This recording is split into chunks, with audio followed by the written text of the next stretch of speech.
So all Vaishnava from Western country, they were attracted to him. All others, they rejected all leaders. They never wanted to hear. So some of them came to me and they learned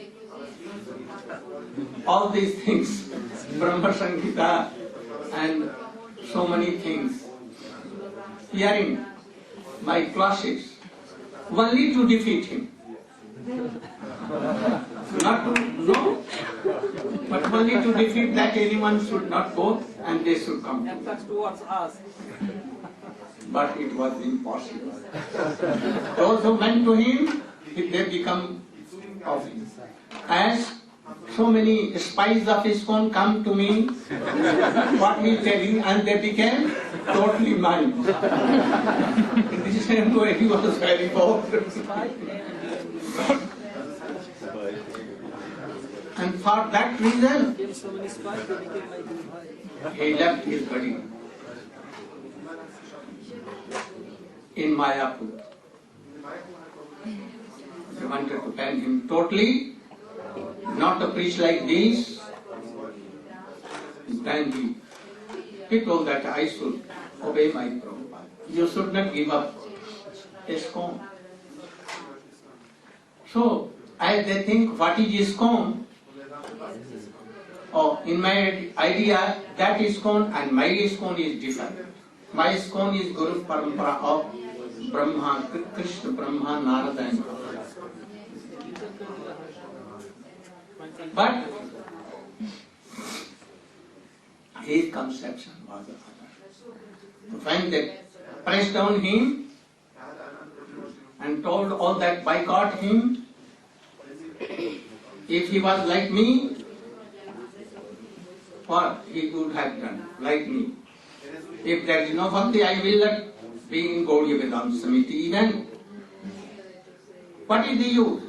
My purpose is to serve Radha and Krishna country. If it is not served, then why to be in that ISKCON, bogus ISKCON? Established ISKCON by him is not that nowadays they are telling. So ISKCON is that Krishna Bhakti Rasa Bhavita Mati. That is his real ISKCON. So for this he left his body in Mayapur. And he has told at that time, try to be in association of Narayana Maharaj, his pure devotee. And that is why, perhaps all, not all, but all the prominent his disciples, they followed me and came to me and began to read. I told that don't feel, I will help you as much I can do. That is why they are with me. I am helping them in Krishna consciousness.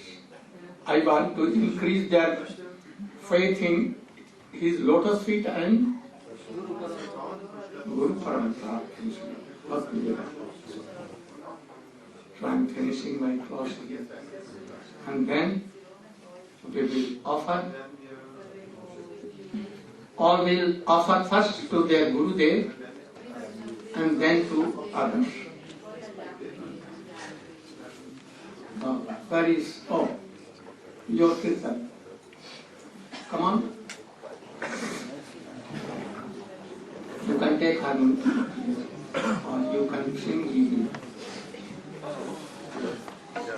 Quickly.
Jai Krishna Chaitanya Namne Gaurasya Gurave Gaurachandraya Radhikaya Tadale Krishnaya Krishna Bhaktaya Tadbhaktaya Namo Narayanam Namaskritya Naram Saraswati Vyasam Tato Jayamudin.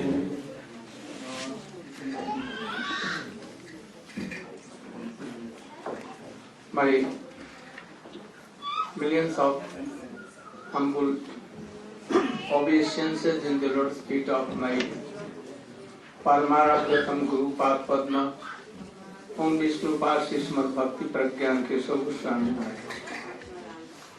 And same millions of Dandat Pranati in the Lord's feet of my Shiksha Guru Om Vishnu Pasi Srimad Bhakti Vedanta Swami Maharaj. We today observe the birthday of our Param Guru Om Vishnu Pasi Srimad Bhakti Siddhanta Saraswati Goswami Prabhupada, and also disappearance day of Param Pujyapad Shri Shri Gaur Govinda Maharaj. I want that some speakers, those who have some link and they know something, they should glorify their life, history and teaching.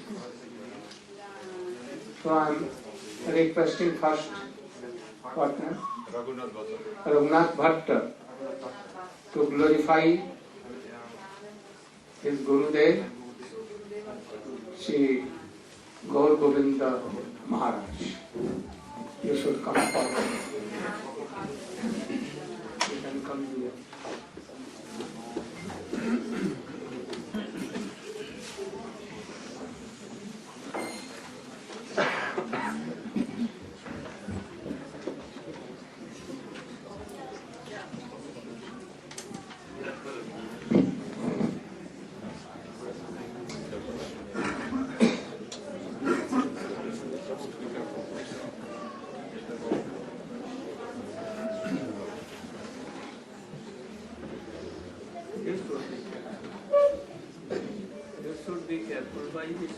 No, so many ropes here.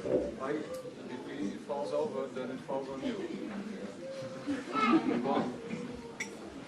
Om Agna Taburam Rasha Kanjana Shalakaya Chakshu Unminatam Jena Tasmai Shri Guruve Namaha Mukam Karoti Vachalam Bhangam Mangaite Girim Yakripatam Ham Vande Shri Guru Dinatarane Paramanam Madhavam Paramananda He Madhava Padungalu Che Makaranda Se Makaranda Panakari Anande Bado Hari Hari Harika Name Banda Vela Harikari Ve Chakadola Se Chakadolanka Payare Manamo Rahu Nirantare Manamo Nirantare Rahu Ha Krishna Bali Jiva Jao Ha Krishna Bali Jao Jiva Mote Udara Radadava Mote Udara Radhadava Mote Udara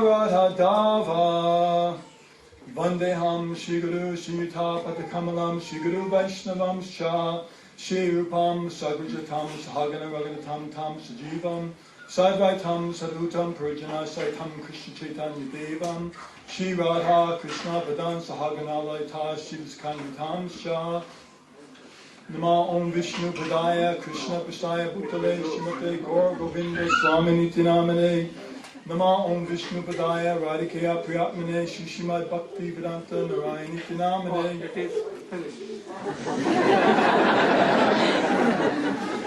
Otherwise it will take too much time. I I offer my Dandavat Pranamas to the lotus feet of my Diksha Guru. I offer my Dandavat Pranamas to the lotus feet of my Diksha Guru, Om Vishnu Pad, Paramahamsa, Astota, Shishimai Srila Gaur Govinda Goswami Maharaj, and my beloved Siksha Guru, Om Vishnu Pad, Paramahamsa, Astota, Shishimai Srila Bhakti Vinanta Narayana Goswami Maharaj, and to my Param Gurudevs, Nichal Vishnu Pad, Paramahamsa, Astota, Shishimai Srila Isi Bhakti Vedanta Swami Prabhupada, and Nichal Vishnu Pad, Paramahamsa, Astota, Shishimai Srila Bhakti Began Krishna Goswami Maharaj, and our Param Guru Nichal Vishnu Pad, Paramahamsa, Astota, Shishimai Srila Bhakti Siddhanta Saraswati Goswami Prabhupada. I beg that I may be able to say something in glorification of my beloved Diksha Guru. Actually, in front of all the assembled devotees, I'm a little bit apprehensive to speak, although I do speak quite often, but not in front of such exalted devotees.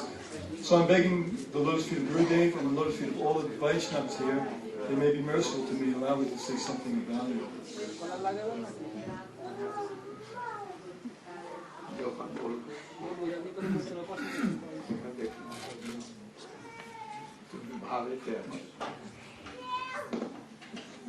Brahmanda Brahmante Khan Bhagavan Jiva Guru Krishna Prasadi Bhai Bhakti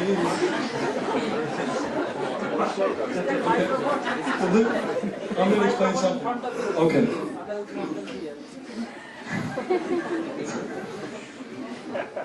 Actually, in position of speaking of my Guru Maharaj, it's a little bit difficult for me in front of all the Vaishnavas, but I'm going to try anyway because it's my duty. The living entity is undergoing many lakhs of species of life, going through many Brahmandas, many lifetimes, many species, until you become very fortunate, Bhagavan Jiva, to come across such a Gurudev who gives him his Bhakti Lata Bij. Actually, I'm not able to speak right now, and I'm just going to, whatever I say, I'll say. You have to be merciful to me. I'll have to find some people that I'm used to speaking to. I will. I'm going to actually explain something about that Srila Govinda Maharaj was very merciful to the conditioned souls, especially in ISKCON, and that he had the order to stay in the society, and he was much restricted in his preaching. Yet, he was, as Gurudev was explaining earlier, he was so much bold in his preaching that he would not allow anyone to stop him in his preaching. Regardless, he was gradually getting more and more bolder as he saw the scope for preaching in the West. And I remember one thing he had come across. It's explained Krishna Surya Sama Maya Haya Andhikara. All right, sorry. That Krishna is like the sun. Krishna is like the sun, and Maya is like darkness. And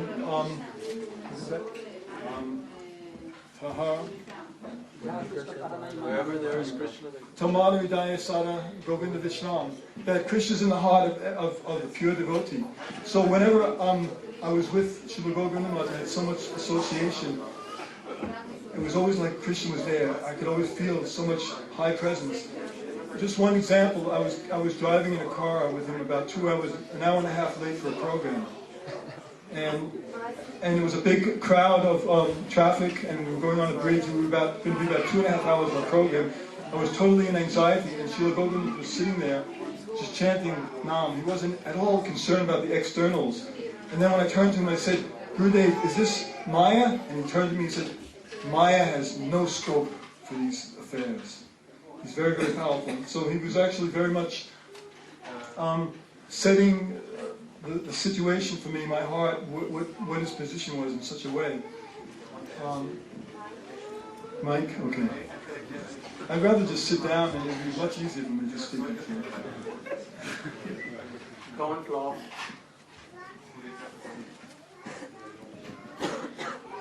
So I'm going to just reiterate what I really want to do, Gurudev, in front of you. I wanted to speak about how Srila Govinda Maharaj gave me instructions when I traveled with him in 1991, 92, 93, and 94 extensively in the West, in America. He had actually, in 1991, he stressed the importance of being under this association, constant association of a Mahabhagavat, Sadhu Guru. He'd always say the Sadhu is always there, Charya is always there, the pure devotees are always there, Vaishnava is always there. He said he would always stress it so much that one time I came to the conclusion that perhaps he's telling me this conclusion more than anyone else in this world, because he stressed it every day, every day, every day. So it was like it was ingrained in my heart. So Srila Gautamaj always spoke how the sadhu's words are not theoretical, they're very, very practical. So his words came 100% true, because he explained how the Guru is not limited to the body, and the Guru will constantly give us guidance. So he said if we just pray, the lotus feet of our Gurudev, always, constantly, we'll always be under that guidance. So what happened during his divine departure, I actually had a very amazing experience before. It was in regards to my Govardhan Shila. I had this Govardhan that I was going to get in Vrindavan, and Srila Gopal had overnight changed the Siddhanta about worshipping Govardhan as from Krishna to Haridasavarya. And I was totally bewildered. Why is this? Why is this? And I asked him, and he didn't give me a very good answer. He gave me an answer because the Bhagavatam says so. It wasn't a substantial answer. And it left me with doubt, thinking, why? And anyway, I left Bhubaneswar with this doubt in my mind. Who is Govardhan? Is he Vishnu Tattva? Is he Jiva Tattva? Shakti Tattva? I could not understand. So then I got this Govardhan in Vrindavan. I went back to the West and I worshipped him for several months. Srila Gopal went on tour with us, and we traveled with him in Europe. And then when he returned, again, this desire, who is Govardhan? So one day I prayed to my heart, praying, who is Govardhan? I prayed to my Devi, Govardhan Shila, who are you? Who are you? Are you Vishnu Tattva, Jiva Tattva, Maya Tattva? Not Maya Tattva. Jiva Tattva, Vishnu Tattva, Shakti Tattva, who are you? And then Srila Gopal, that evening, when I woke up in the morning, actually Ashram Raj came up to me with a book from Srila Bhaktivedanta Narayana Maharaj, and we were in ISKCON, and he said, hey Narayana Bhatta, I got some amazing thing to show you.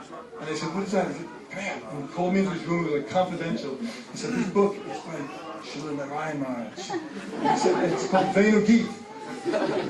And in this Venu Geet, there's a chapter about Govardhan. I think you'll find it very interesting. So actually, I read this book. I read this chapter and answered all of my questions exactly how I've been trained. And then at that moment, my faith in Srila Bhaktivedanta Narayana Maharaj was increasing so much stronger in my heart. And then a few weeks later, it was Govardhan Puja, and Ashram Raj asked me to give class, so I took notes. And as I spoke this topic that Gurudev had spoken of, in my own words, it had so much solidification. My realization about the whole situation of Govardhan and Gurudev's position was increasing. And then sometime later I had some dream, and Gurudev came to me in a very mysterious dream before I had really established a relationship with him. And at the conclusion of this dream, I won't go into details, is that I woke up with some solidified shraddha in Gurudev, and increased my shraddha for my own Diksha Guru, Srila Govinda Maharaj. And all of our acharyas. And then Srila Gopal and I had a conversation on the telephone, and he was telling me how now you're following my instructions, so you're getting kripa. And then he hung up, and I then called him back, and I said, Gurudev, we got hung up, and although I knew he hung up on me, we got hung up, and I said, Gurudev, but I feel like I've been getting bunched, and I'm not really qualified, I've been not following your instructions nicely. He said, now you're following, you're getting kripa, and he hung up the phone. And 1 hour later, I received a fax. It was an unsolicited fax, and he said, Dear Raghunath Bhatta, accept my blessings. This is my schedule during the Mayapur festival, and he gave me dates, and then he said, for Sadhu Sangha, come at this time. And it had no meaning. What kind of letter is this? I never received such a letter with dates. What kind of letter is this? And then I couldn't understand the true purport of this till later. So what happened is, Srila Gopal gave me instruction during that conversation to stay in Birmingham till Govinda Bhakata, Ashram comes back. We were watching the Birmingham temple. So when he came back, then I was to go to India. And I was trying to go to Calcutta. Anyway, I'll make it real quick. I went to Delhi, and the day I arrived in Delhi, that very day, next day I went to Vrindavan, and that same day Gurudev had arrived in Mathura. So when I arrived in Mathura, one devotee told me, hey, did you hear what's happening in Mathura? I said, what happened? Srila Narayana Maharaj just arrived. So I went.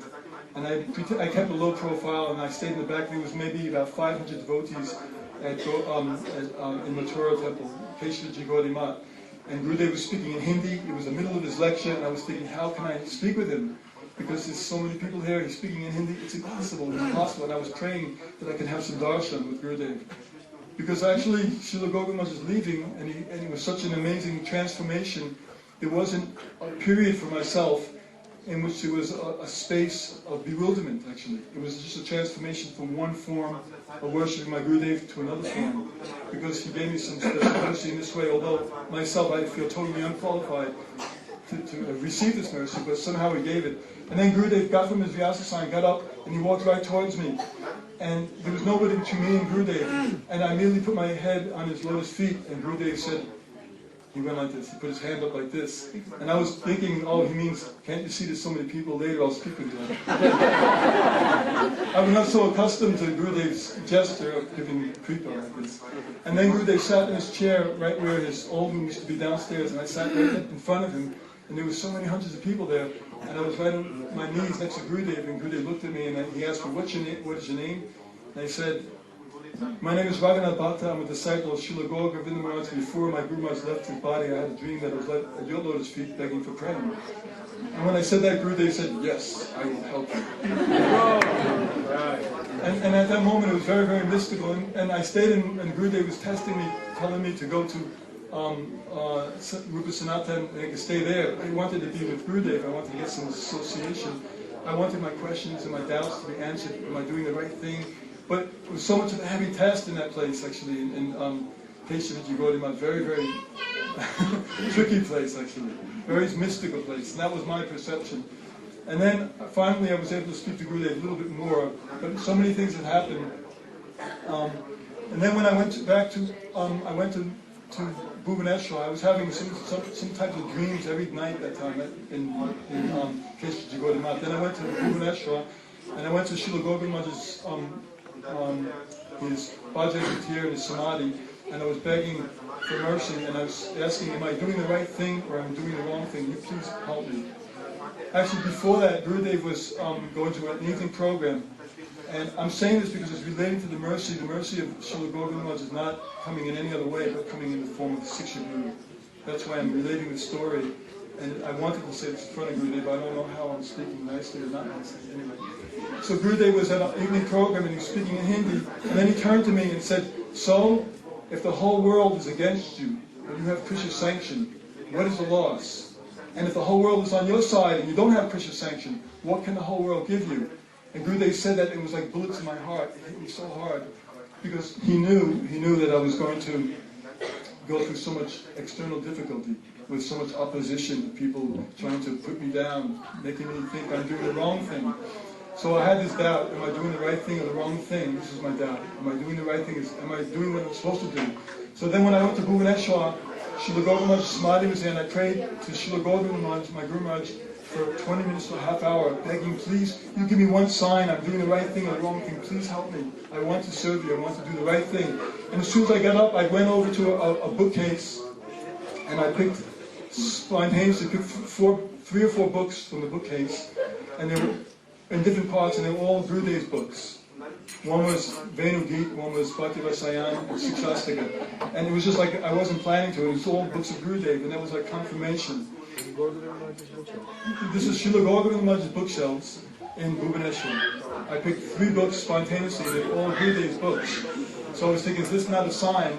Then I went back to Mathura, and Gurudev was taking a massage, and he was sitting there, actually, and we were speaking, and the Gurudev said to me, you should understand that your Gurudev has not left. And at that very moment, I had so much inspiration that actually, yes, he's here in this form. So in this regard, Srila Gaur Govinda Maharaj, I'll just say one thing, that he was actually such a bold preacher, in the sense that he was really fearless, and he was really fearless. He was not preaching in the Gaudiya Vedanta Samiti where his words were accepted by everyone. On the contrary, he would preach in such a way that certain envious people would leave the room, leave the temple. As soon as they would leave, he would come out with so much heavy things. Very, very heavy. He was really heavy, really direct. And he was so heavy that sometimes I would be shaking, actually thinking it's too heavy, they're going to get blown out. So he would actually be so heavy, but actually I was thinking, for externals, it looks like he was alone. He was alone, but he wasn't actually alone. Because he always said, I've heard him several times, he would say, I'm not speaking, I'm merely the reservoir I'm merely the pipe coming from the reservoir. And he would point to Prabhupada's prompting, he's prompting, I'm merely the pipe coming from the reservoir. He always said, Prabhupada's prompting, Mahaprabhu's prompting. So then he gave so many realizations how he was actually non-different from his Gurudev. We had that realization. So anyway, I have lots of things to say, but in this atmosphere it's a little hard for me actually to express myself. I had plans to say something, but it doesn't come out the way I want.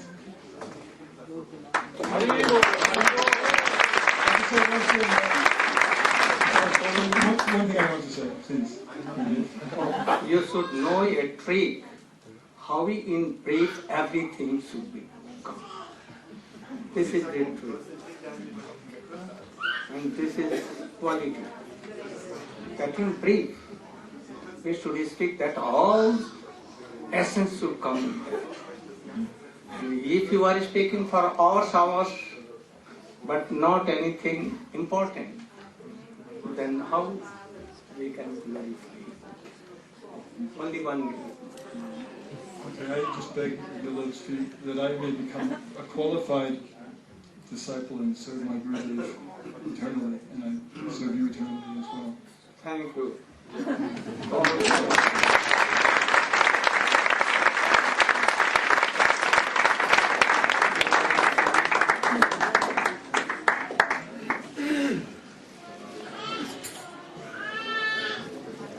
Not more than 10 or 15 minutes.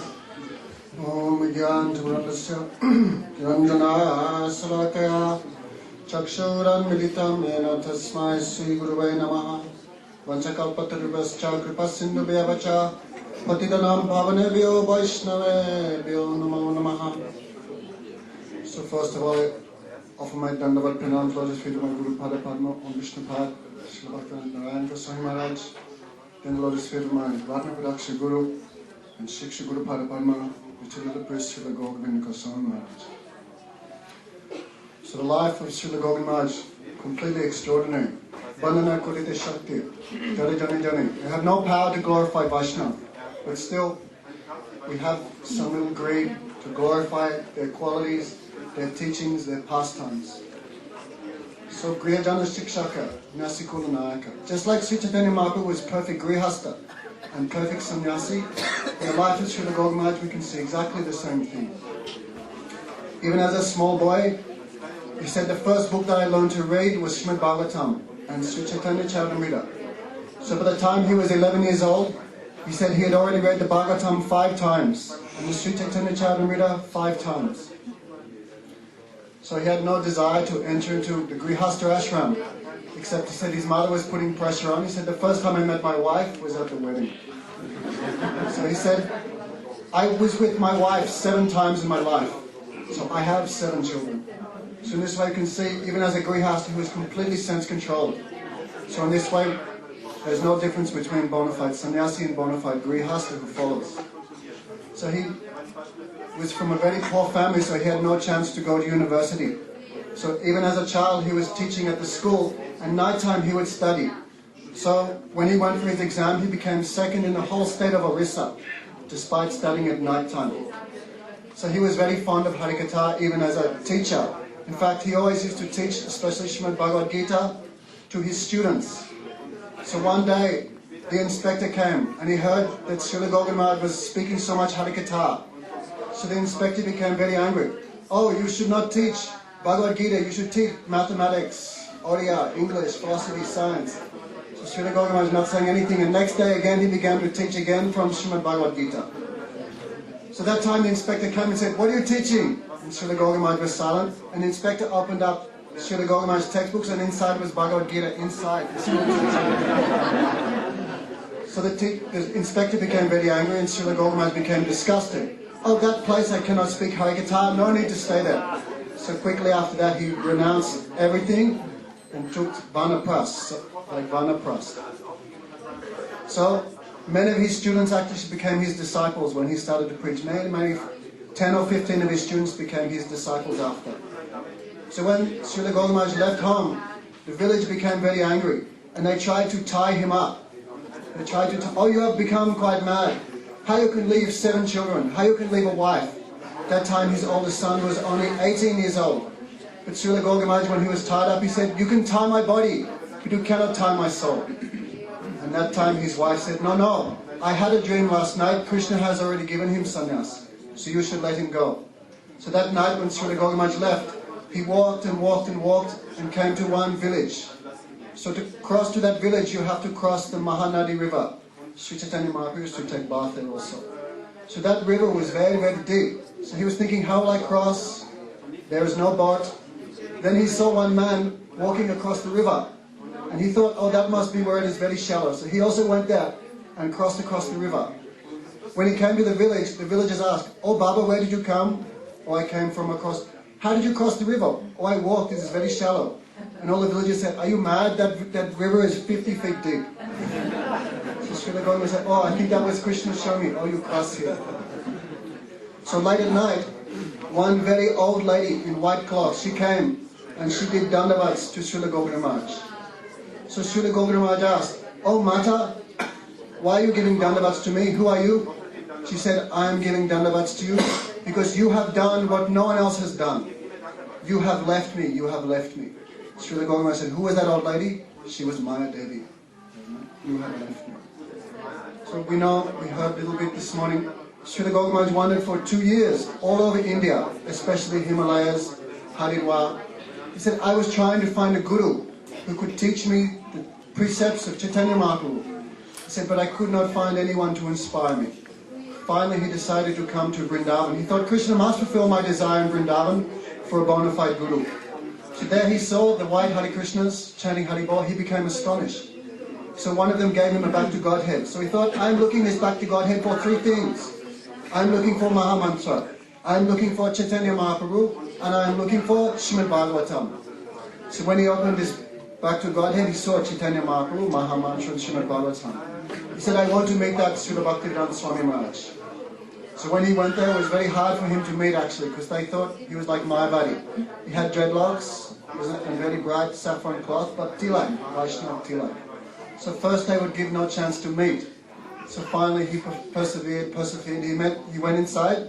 Immediately Srila Prabhupada, Srila Bhaktivedanta Swami Maharaj asked, oh, have you taken sannyas? No, Maharaj. Oh, I will give you the sannyas. So Srila Gaura Maharaj said, because he spoke what was in the core of my heart, then I knew he must be my spiritual master, and I surrendered everything to him. So Srila Gaura Maharaj, also when he was a Grihasta, every morning, very early, he would wake up at 3 o'clock in the morning and chant Harinam and perform the Tulsi Pirkram. One night, one sadhu came to his house. So Srila Gaura Maharaj had 7 children, his wife and him all slept underneath one blanket. So when the sadhu was leaving, Srila Gaura Maharaj folded that blanket and gave to the sadhu. So his wife became very angry. Oh, we are 7 children and we only have one blanket, and you have given that blanket to the sadhu. So Srila Gaura Maharaj said, yes, we have a house, but the sadhu has no house. So you can imagine how perfect he was, sannyasi. So Prabhupada sent him to Bhubaneswar to preach. That time he was completely alone, he had no money, nothing. So Prabhupada said to him, I want you to build a temple as big as Jagannath Puri. So Srila Gaura Maharaj was, oh, I have no even 2 rupees to rub together. How will I build a temple as big as Jagannath Puri? But he said, no, the sadhu is Satya Sankalpa. Anything he says must come true. So first Srila Gaura Maharaj said, when I was living on that land, the only construction was the ant hills, the termite hills, nothing else was there. And my only companion were the ghosts and snakes and scorpions, a really dangerous place. So because he had nowhere to live, for the first 3 months of staying there, he had to live in the construction hut of the road workers. And every day he would do his, Prabhupada gave him many orders, build a temple as big as Jagannath Puri, preach all around the world, and translate all my books into Oriya. So Srila Gaura Maharaj gave example of completely perfect disciple. Srila Gaura Maharaj, one of his main teachings, how do we get the mercy of Guru Pada Padma? You have to follow the order of Guru as it is, without twisting, without changing anything. And he used to give a very nice example of Parasuram. Parasuram, incarnation of Godhead. So one time, his father, he was very angry, Jamanagni was very angry with his wife. And he ordered his eldest son, chop off the head of your mother. But the oldest son, how I can chop off the head of my mother? This is great sinful. I cannot do. The second son would also not do. But when he was ordered, Parasuram took off his axe, chopped off the head of his mother and his 2 brothers for disobeying the order of the spiritual master. So Srila Gaugamaj said, giving example, Guru says do this, just do it without changing, without twisting anything, then you can attain the mercy of Guru Pada Padma. So, very difficult place to preach in Orissa. We see in the Western countries, people do not know so much Siddhanta, don't know so much philosophy, so therefore preaching is a little bit easier. But in Orissa, very hard to preach. There is many against the Sampradaya of Sri Chaitanya Mahaprabhu. Especially, you know, all upper Sampradayas are there. Bhajai Nitai Gaur, Radhe Shyam, Hare Krishna, all are there, all against. So Srila Gaugamaj was preaching right in the middle of the nest of those who are against the teachings of Chaitanya Mahaprabhu. So very boldly, he established the deities of, three deities of Balaram. Gaunitai, Sri Krishna Balaram, Jagannath Baladev, Subhadra. When Srila Nitilila Srila Bhaktivedanta Swami Maharaj, he said, this is my last founded project. And Prabhupada put his cane in the ground. I leave all my mercy here. I leave all my mercy here. So after very many years of great struggle, he built that temple and he was going to install the Vigraha. So Srila Bhaktivedanta Swami had given him very detailed instructions. The deity should be made of brass, it should be shaped like this. So when the time came for the deity installation, all God brothers, all GBC, no Maharaj, you cannot install brass deities. This is not practical. We should bring the marble deities from Jaipur. And Srila Gaugamaj was saying, no, this is the order of my Guru, but they were completely against. No, you have to follow us. So Srila Gaugamaj stood up and he went to leave the temple. They asked, oh Maharaj, where are you going? He said, if I cannot follow the order of my Guru, I'm going next door and I'm building another temple. And after I build the same temple, I will install the deities that my spiritual master. Then, oh, okay Maharaj, you can do it. So very nice deities there, especially one nice story I want to tell you. You can understand how much Srila Gaugamaj had prayed for the Supreme Personality of Godhead. Bhagavan became completely controlled by him. So we think it's very easy to control Bhagavan. Bhagavan is no, like Guru Maharaj says, no 2 rupee Rasgulla. So to control him is no joke. And that Vaishnava who has controlled him, can you imagine his potency, his purity? So Sripad Lokanath Maharaj from the ISKCON Padayatra, he had deities of Gaunitai. So they were coming on, they came to Orissa, and one of the bulls, Ramnam Sachahe, finished. So the bulls were from Gujarat. Those bulls are very big, and in Orissa the bulls are very small. So Sripad Lokanath Maharaj asked to Srila Gaugamaj, oh Maharaj, you take care of Gaunitai, I'm going to Gujarat and I'll bring some more deities here. So Srila Gaugamaj, okay, he knew how to cook. He said, before I took Vanaprastha, I made sure I knew how to cook chapatis and dal. So he said, every day with my own hands I would cook for the Lord and offer with my own hands. After 1 month, Sripad Lokanath Maharaj came back. Oh Maharaj, yes, give me Gaunitai, now I will return. So Srila Gaugamaj went before the deities. Oh dear, Sri Gaunitai, now I'm afraid you have to go. Lokanath Maharaj is here. But Gaunitai said, no, I don't want to go. We like it here with you. We like your Dharma. I want to stay here. So Srila Gaugamaj was very shocked. He went to Lokanath Maharaj. I'm sorry Maharaj, the deities do not want to go. So Sripad Lokanath Maharaj became very angry. Maybe he thought Srila Gaugamaj is joking or something. No, they have to go. They are Padayatra deities. So Srila Gaugamaj went back again. Oh, I'm sorry Gaunitai, Lokanath Maharaj is insisting. You have to go on Padayatra. And Srila Gaugamaj, this time Gaunitai was angry. No, we don't want to go. We don't want to go. We want to stay with you. So Srila Gaugamaj went back to, I'm sorry Lokanath Maharaj, not possible. So Srila Gaugamaj Vedi, one of his wonderful specialities, how much he preached Prayojan Tattva. He said, your goal is Krishna Prem. Every lecture, the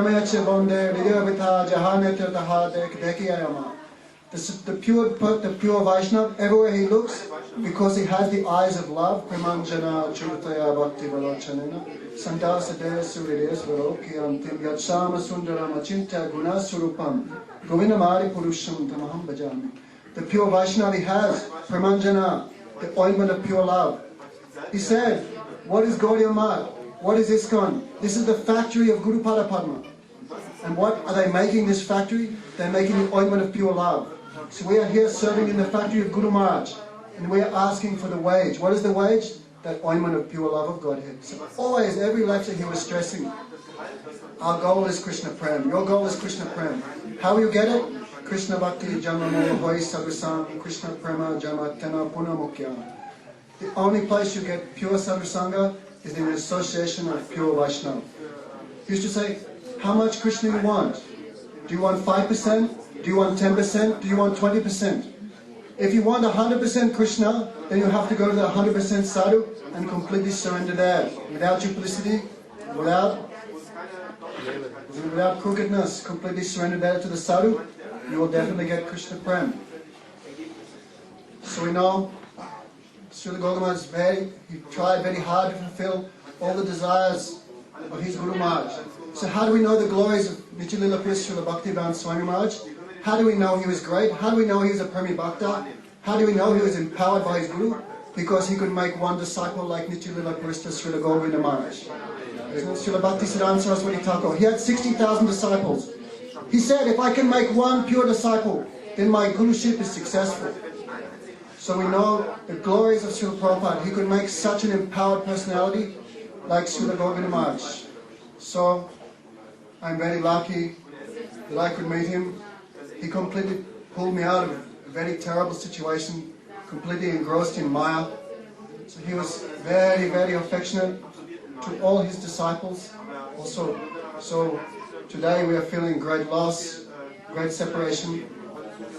But also we are also especially indebted to him because only by his mercy, by his teachings, by putting that, he could put that greed in the heart of all disciples. His disciples became like madmen to hear Harikatha. They became like madmen for Sadhu Sangha.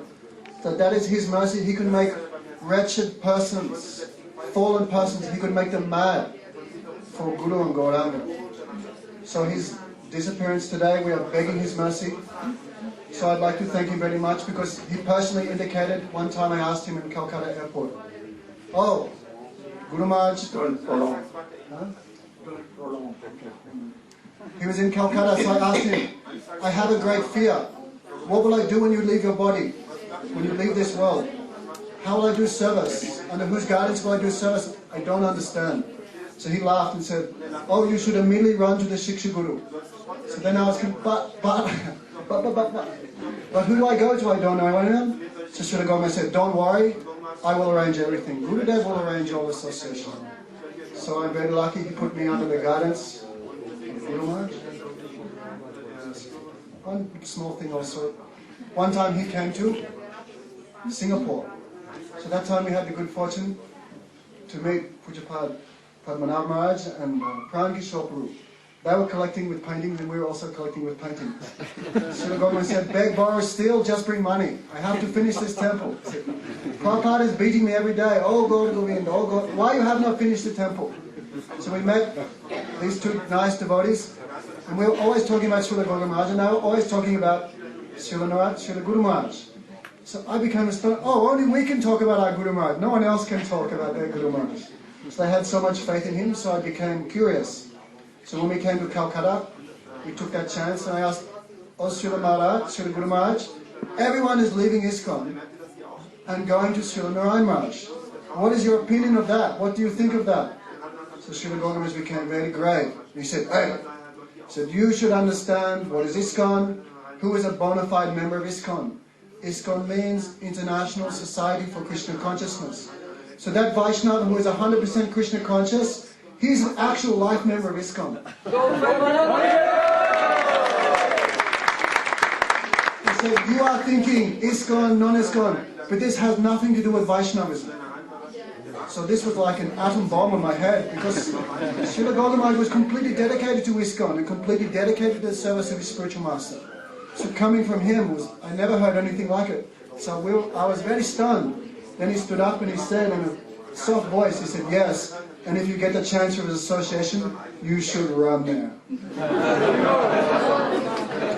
So when I looked around, I couldn't believe no one else heard it. That was just, he said it just, and I don't know, Yoga Maya, Mahamaya, only I heard that. So Srila Gopal Maharaj, the last thing he said to me, I remember, he was going to Mayapur. So I asked him, can I come with you to Mayapur? He said, no need to go there. You just stay here. So the last class he gave was the most astonishing class.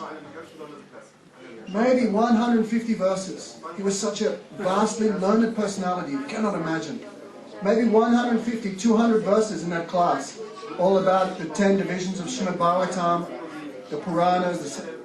And he said, unless you know all these things, you cannot become a Vaishnava. So I was thinking, oh my God. So every day I try to ask one question. So I said, Sri Guru Maharaj, you are saying that unless we know all this Siddhanta, that we can't become a Vaishnava. But I don't know Sanskrit, I don't know Bengali, even my English is not very strong. Does that mean I cannot become a Vaishnava? So last thing he said, Hare Mukum Karoti Vacharam Pam Gunmangate Gurim Yatkripa Tamaham Bande Shri Guru Linatana. He said, one day you'll sit on Vyasasan and all the Vedas will come out of your mouth. He says, that time you will not be speaking, it will be coming automatically. He said, then you will realize the mercy of your Guru Maharaj. So, thank you very much.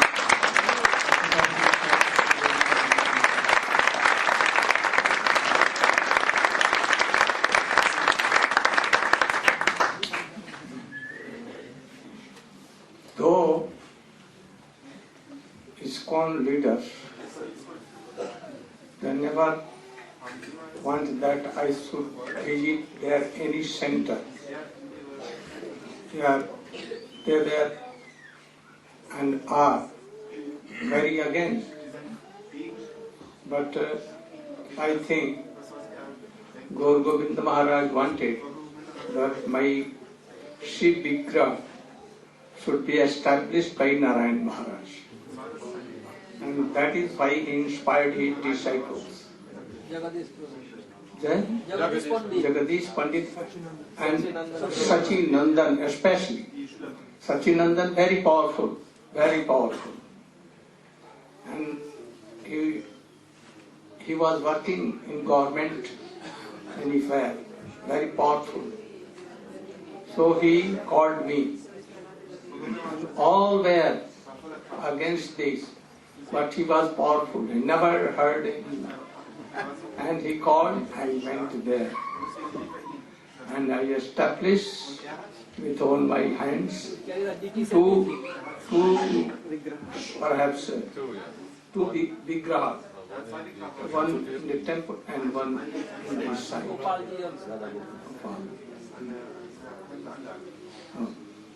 In the morning I told so many things about him. But I don't believe in dreams so much. If a snake is coming and biting you, then when he woke up, will that snake will come and bite? So don't give importance of dreams. Only the importance of dreams are for those who are a realized person. They're walking and sleeping. So same thing. But our not. So try to tell, glorify. Like Laukik Sabd Bandhuvat. There should no question at all. I know Gaur Govinda Maharaj was manifestation of Abhiram Goswami. You know Abhiram Goswami? When he used to sprinkle his mercy to anyone, he has a whip and he used to drink. This was his mercy. And Krishna Prem used to come. I think he he had a danda stick. And I think very rare disciple will be that those who have not taken his danda on his back or head or here and there. This was a special mercy. But I think no one was unhappy. All having his lathi stayed here, it inspires so much. That I know, I have heard. Jagadish Pandit and so many there. Have you received a stick on your back or anywhere? Many times. You have not. Jagadish Pandit in one class 20 times.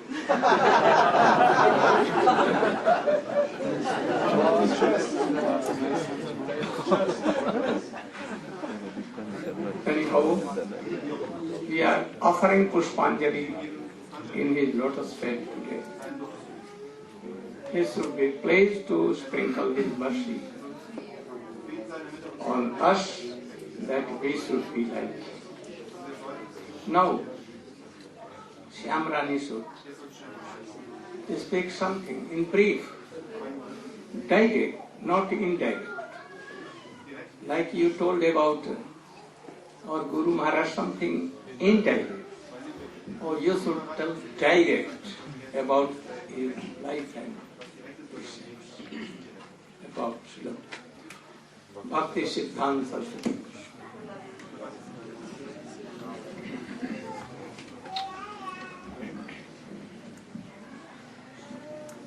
Om Ajnanam Timirandasya Jnanam Janasalakaya Chaksurunmilitam Yena Tasmai Sri Gurave Namah. First I offer my unlimited obeisances in the dust of the lotus feet of my Paramarajatama, Diksha Guru Padapadma, Nityalila Pravishta Om Vishnu Pad, Astotara Satashri Srimad Srila Bhakti Vedanta Swami Prabhupada. And the same unlimited obeisances in the dust of the lotus feet of my Paramarajatama Shiksha Guru Padapadma, Om Vishnu Pad, Astotara Satashri Srimad Srila Bhakti Vedanta Narayana Goswami Maharaj. And to my Param Gurudev, Nityalila Pravishta Om Vishnu Pad, Astotara Satashri Srimad Srila Bhakti Siddhanta Saraswati Goswami Prabhupada. Last year in Germany, Srila Gurudev spoke something about Srila Bhakti Siddhanta Saraswati Thakur. One of his glories is that he re-established the sannyas ashram and re-established the sacred thread. He was criticized that this has not been done before. But actually he established that this was done since the beginning of time. This was in the pastimes of Ramchandra with Viswamitra Muni. This was in the pastimes of Janaka Maharaj asking Jagyavalka, how can we perfect our lives? And he responded by telling how one goes through brahmachari, grihastha, vanaprastha and sannyas. So Srila Bhakti Siddhanta Saraswati Thakur, as Gurudev explained this morning, he wanted to purify the whole system so that one can actually become perfect in Krishna consciousness by re-establishing the rules and regulations that had been lost in the what was called the Gaudiya Sampradaya. Before him, people who were respectable would abhor the name of Gaudiya Sampradaya. But he and his father and Gurudev, Srila Bhaktivinoda Thakur, re-established the integrity of the Gaudiya Sampradaya by establishing the sannyas system. During the time of Chaitanya Mahaprabhu, Mahaprabhu took sannyas, as did Nityananda Prabhu and Swarup Damodar and others. But under him, the 6 Goswamis and Lokanath Goswami, Bhugarbha Goswami, they felt that Chaitanya Mahaprabhu is the Supreme Personality of Godhead. So we shouldn't imitate him and take sannyas. Also the Rupa and Sanatan were thinking we're Muslims, we shouldn't take sannyas. We should just take simple Babaji vesh, just wear a white cloth. There was no scriptural name Babaji, just we should take white cloth and not imitate. But gradually this became degraded, and as Gurudev said this morning, all the Babajis began to have so many widows, and engage in so-called parakiya ras with these widows. So in order to establish the integrity of Chaitanya Mahaprabhu's Sampradaya, he re-established the sannyas system. That is, our previous Goswamis, they are Paramahamsas. They're beyond rules and regulations. So they should wear Paramahamsa Vesh. But now we are conditioned souls, so putting the Paramahamsa Vesh on our heads, we should again follow Varnashram and with the system of Brahmachari to Sannyas. Also, he re-established the sacred thread ceremony, that not only those who are born in a Brahmin family would be called Brahmin, but actually one who's qualified to be Brahmana, who's taken initiation by a bona fide guru, and who's following the instructions and principles of Brahminical life, no matter what station he's from, no matter what country he's from, he can become a bona fide Brahmana. Just as bell metal mixed with mercury can become gold. So anyone in any country can accept Brahminical initiation from a bona fide Sadguru and become a bona fide Brahmana and gradually a pure devotee of the Lord.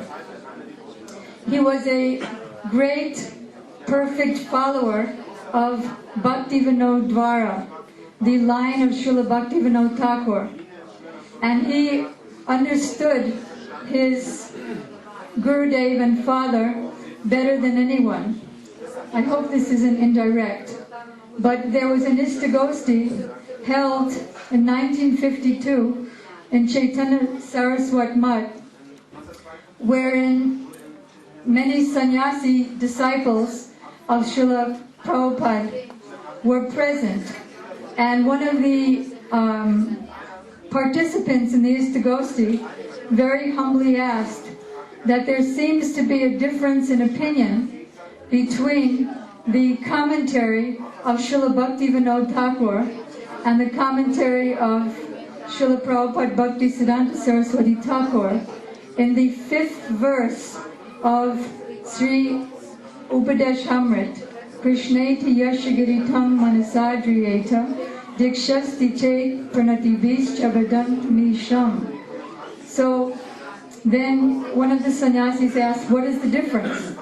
And he said, there appears to be a difference because Srila Bhaktivinoda Thakur said that one should offer pranam from the core of his heart to anyone who's chanting Nam, even if there's no sambandha, even if that person is ignorant, he doesn't have much knowledge of tattva, and even if, as long as he's initiated by a Sadguru, and as long as he doesn't engage in immoral behavior, in illicit connection with women or Mayavadis.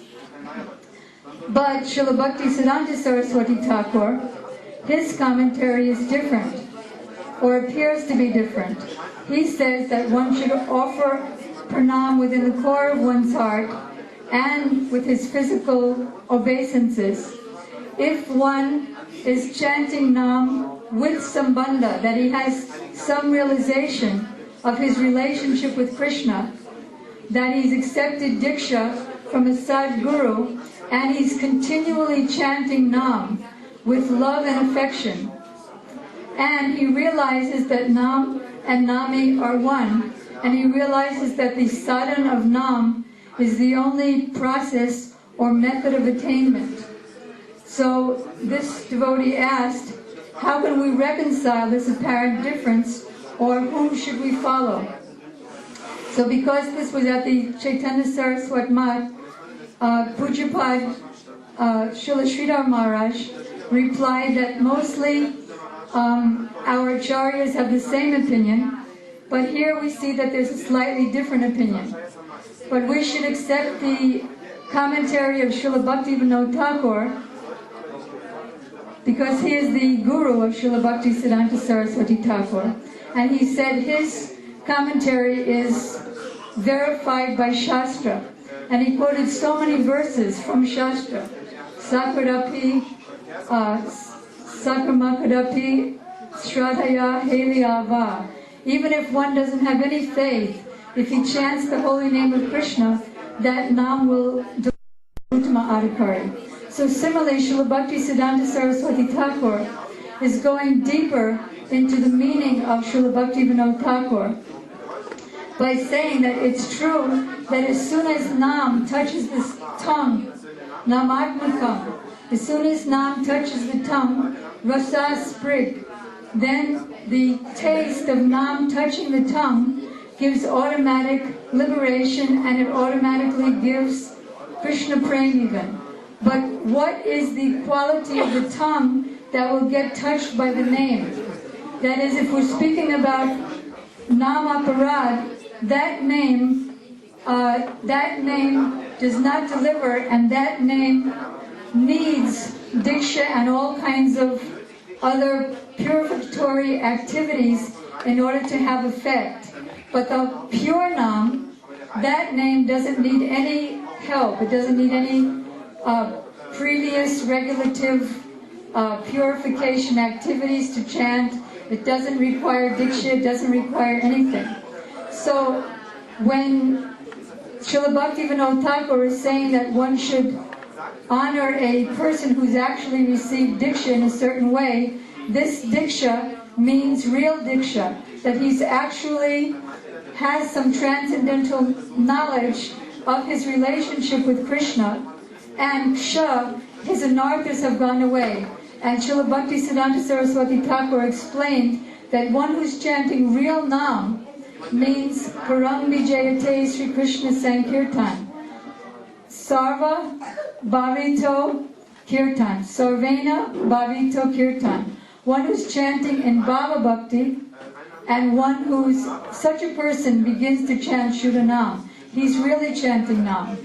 And such a person, actually, we offer respects within the deepest core of our heart, and with our obeisances, and with service. So, Srila Bhaktisiddhanta Saraswati Thakur gives the deeper meaning of Srila Bhaktivinoda Thakur. And from him, we learn how to serve Srila Bhaktivinoda Thakur and the previous acharyas. Srila Bhaktisiddhanta Saraswati Thakur's pranam mantra says, Madhur Jojala Pramaja Shri Rupanuga Bhakti Da.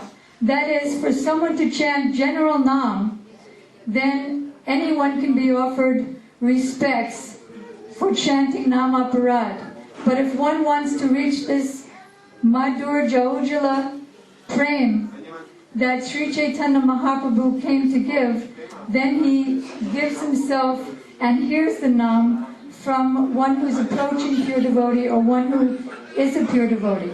So he came to give Sri Rupanuga Bhakti Da. He came to give that which Chaitanya Mahaprabhu came to give. Unat Ujjala Rasam Swabhakti Sriyam. That very rare opportunity of becoming a maidservant of Srimati Radhika. And he could not tolerate any statement that was against the teachings of Srila Rupa Goswami. Without proper understanding of Siddhanta from Rupa Goswami, by not making a distinction between Siddhanta and Upasiddhanta, there's no way to advance in Krishna consciousness. Therefore, he destroyed, with all of his very strong arguments, anything that was against the statements of Srila Rupa Goswami. Srila Rupa Goswami is Srila Sri Rupa Manjari, and by following his Siddhanta, one gets his mood. Generally, we're very concerned about our own name and fame, and who likes me and who doesn't like me, and who honors me and who doesn't honor me. So if anyone is doubting, why should I be so concerned about these specifics, that he was criticized for giving sannyas, or he was criticized for giving sacred thread, or he was criticized for taking sannyas from a picture of his Gurudev instead of his Gurudev in front of him? Why should I be concerned about this?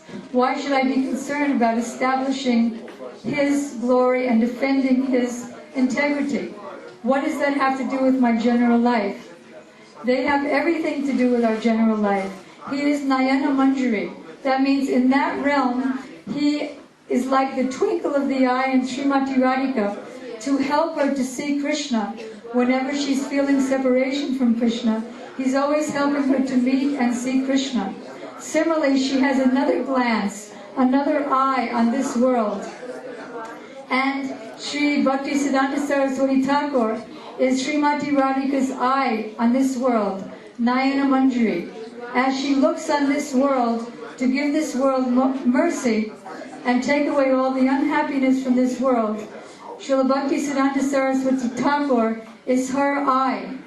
So if one wants to come to that platform of defending the integrity and honor of Srimati Radhika and get that Unat Ojvala Rasam Swabhakti Sriyam, or that Madhur Dojala Prema Adya that Srila Bhaktisiddhanta Saraswati Thakur came to give, where one can be as a chokidar in the just outside the kunj of Srimati Radhika, and Krishna is coming late, having been with some other gopi, and that Manjari will say, "Oh, you cannot come into the kunj of my Swamini.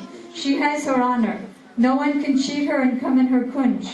So in order to come to that high platform that he wants to give, Madhuja Ojvala Prema Adya Sri Rupanuga Bhakti Da, in order to come to that platform of defending Srimati Radhika when she is insulted by Krishna, then we have to begin with Guru.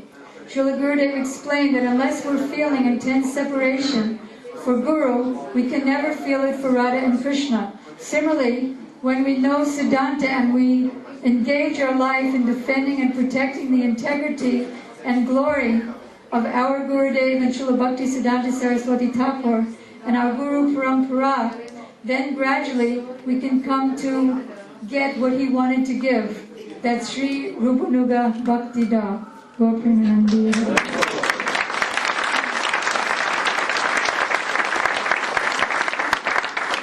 In morning I told that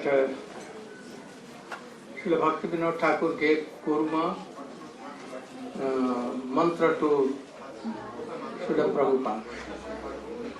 But if he was also high devotee, high class of devotee, always sinking in the ocean of love and affection of Radha and Krishna, why he was given Kurma mantra? And Bhaktivinoda Thakur told to worship. Why? Because Srila Bhaktivinoda Thakur bought a land in Calcutta and he wanted a house there for his whole family. And he wanted to be given to his family, and he will come to Sarupa Gandhi for bhajan. At that time, when Bhikti was digging, from the ground a Kurmadev manifested. Salagram, but it was Kurma. Then Bhaktivinoda Thakur told, by his mercy he has appeared here. So we should not throw him then out here. But who will mercy? I have no time, because I will have to go to my office here and there. So he told Srila Prabhupada Bhaktisiddhanta Bimlanand, Bimlanand, you should worship and take this money. So no harm. How old was he then? I think 6 or 7 years old. Very small. Yes, 7. 7 years old.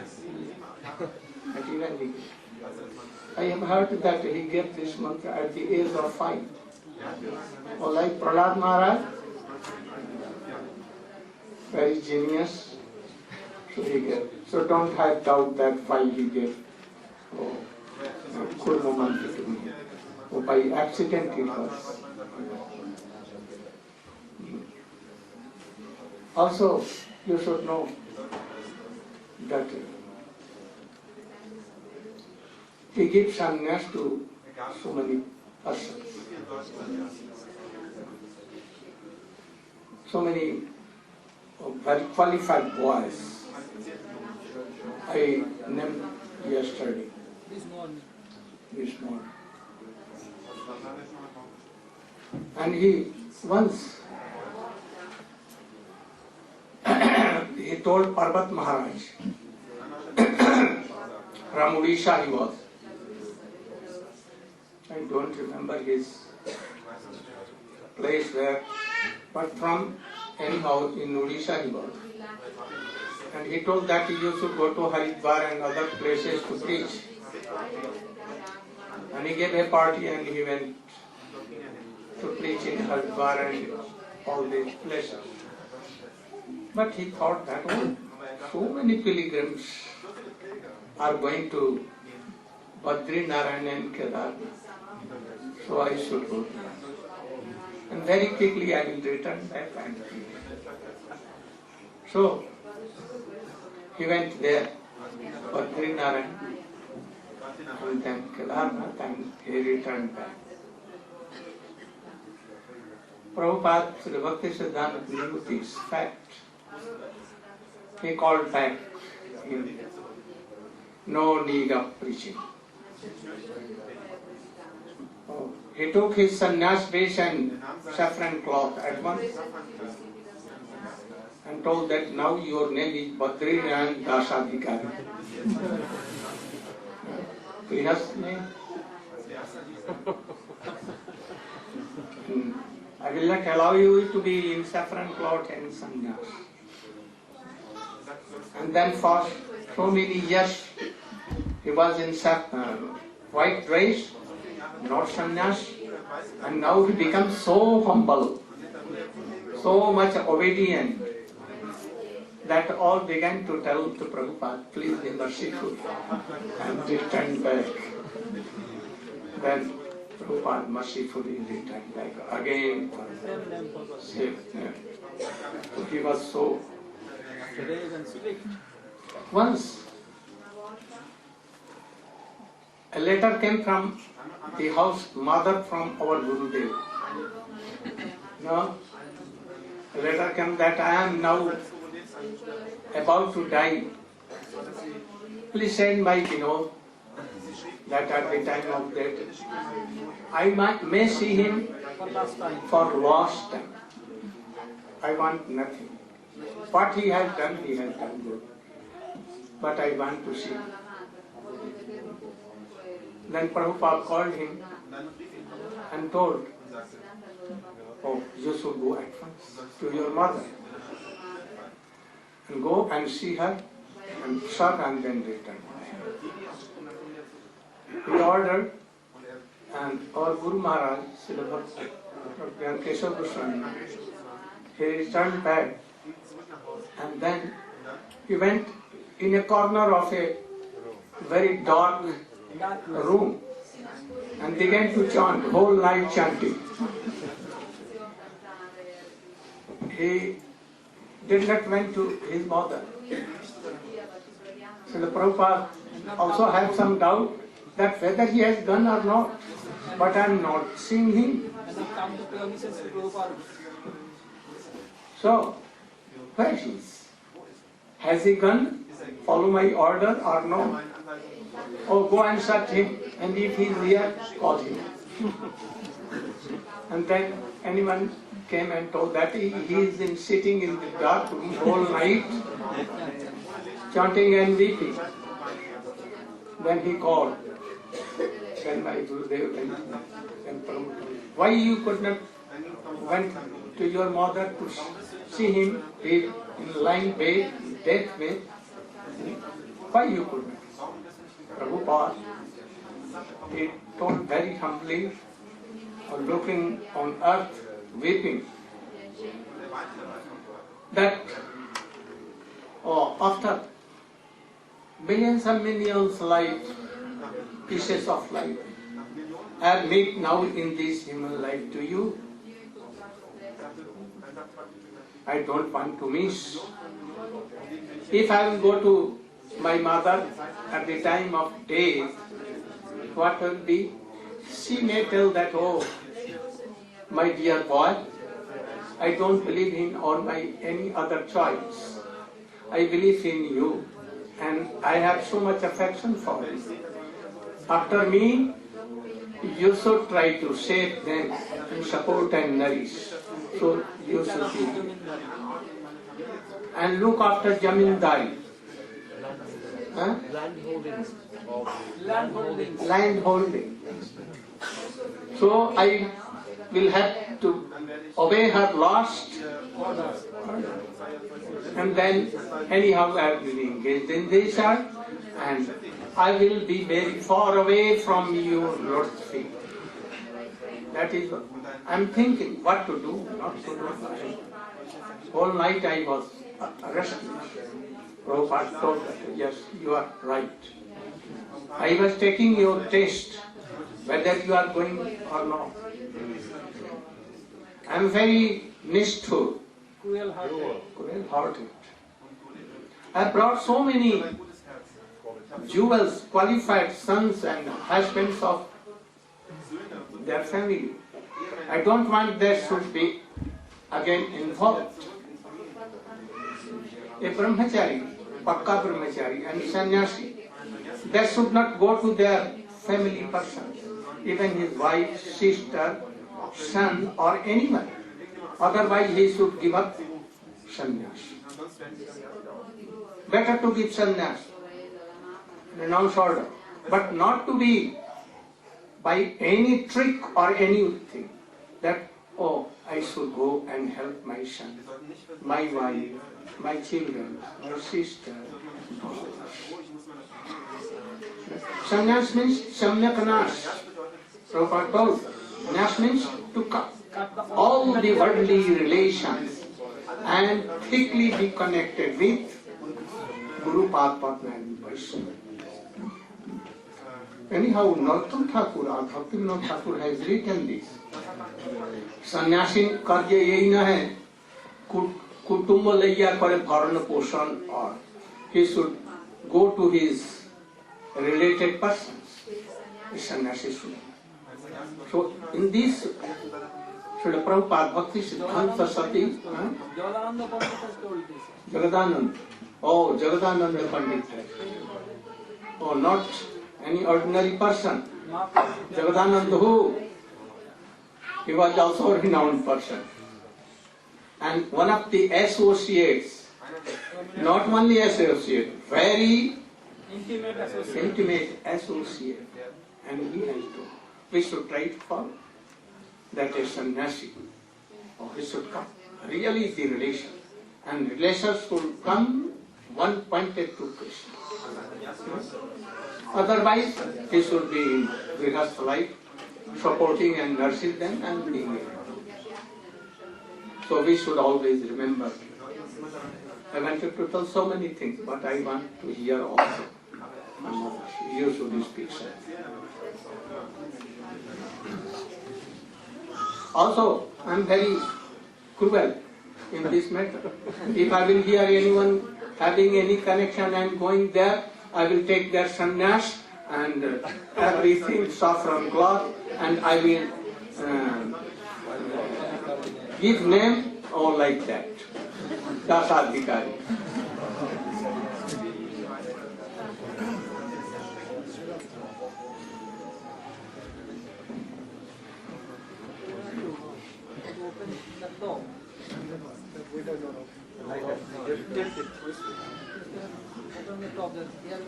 Please do it in 15 minutes.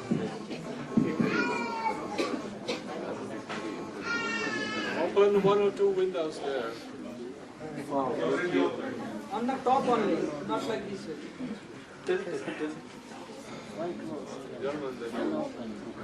Om Jnanatimidandhasya Jnananjanashalakaya Chakshurunmilitam Yena Tasmai Sri Gurave Namaha Namo Vishnupadaya Krishna Pristaya Bhutale Srimati Bhakti Siddhanta Saraswati Iti Namani Vancha Kalpatarubhascha Kripa Sindhu Bheva Patitana Pavanebhyo Vaishnavebhyo Namo Namaha.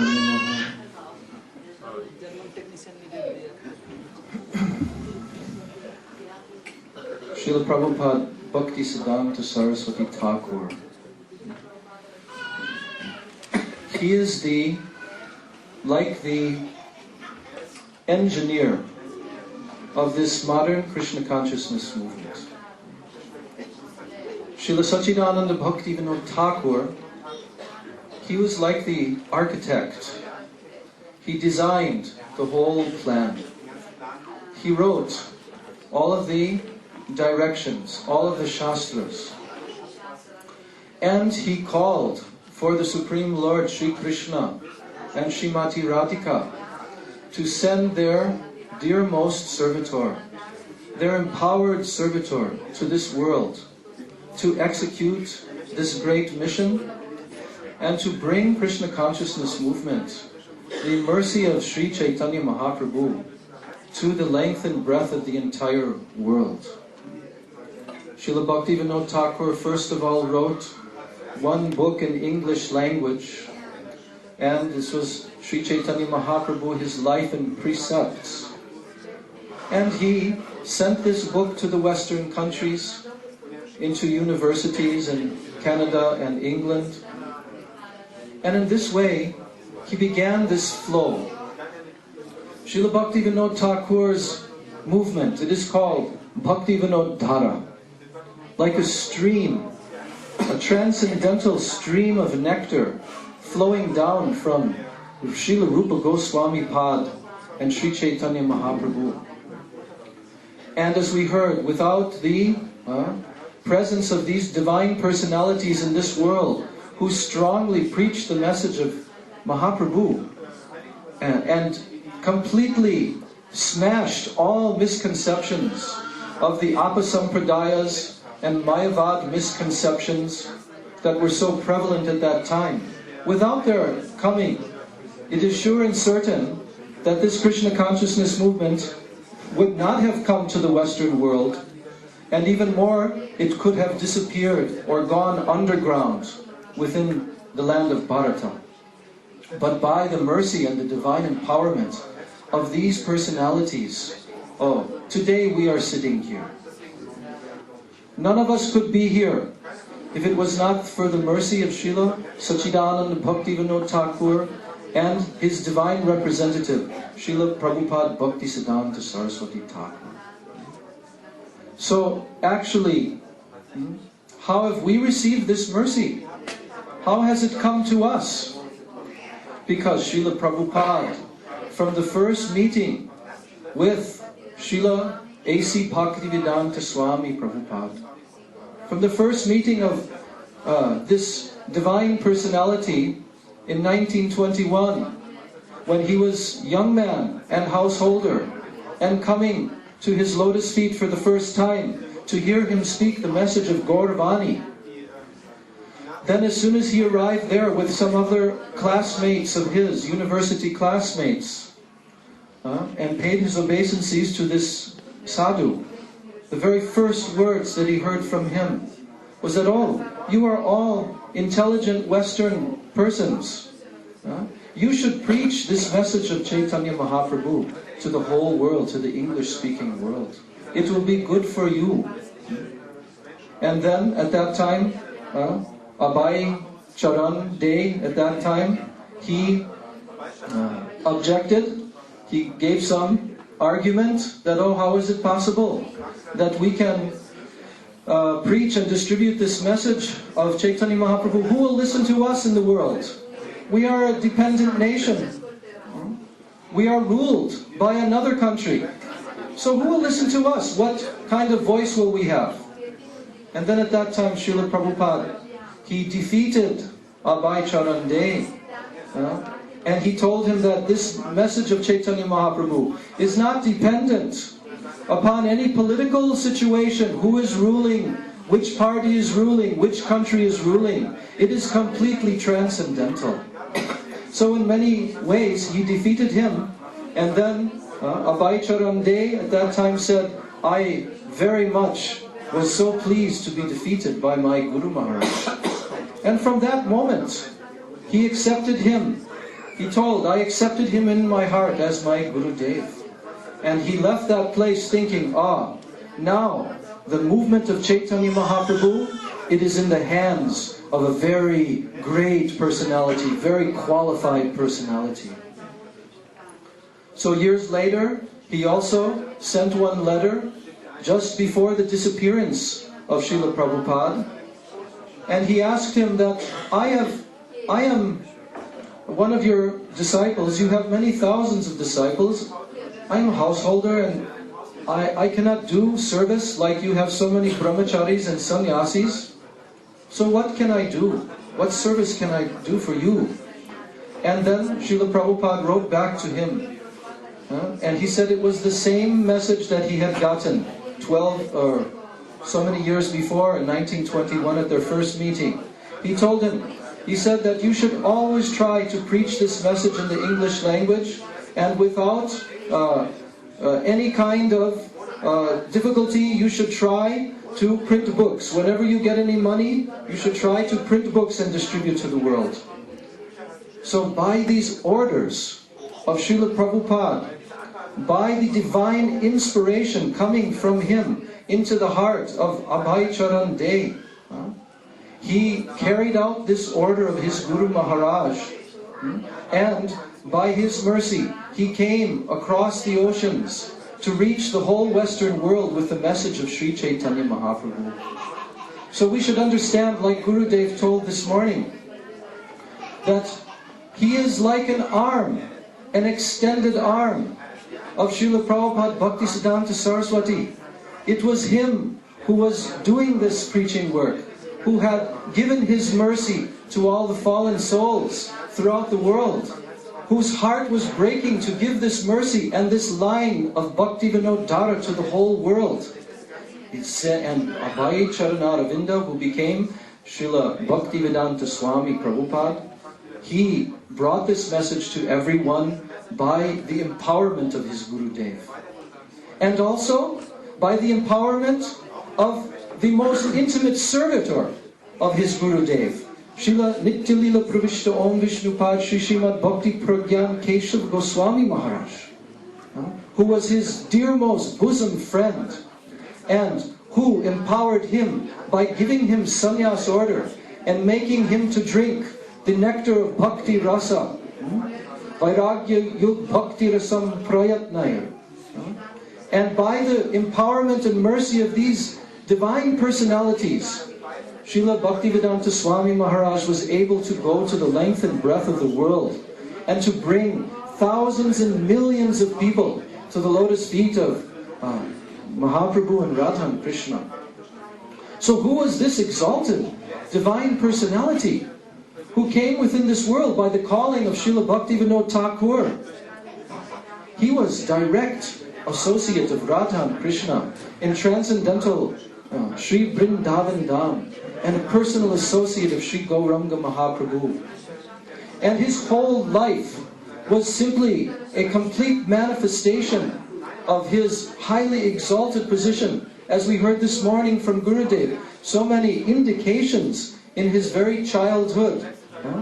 And we heard also from the lotus mouth of our Gurudev, Srila Bhaktivedanta Swami Prabhupada, how his Prabhupada had such an exalted nature and qualities, and how powerful he was.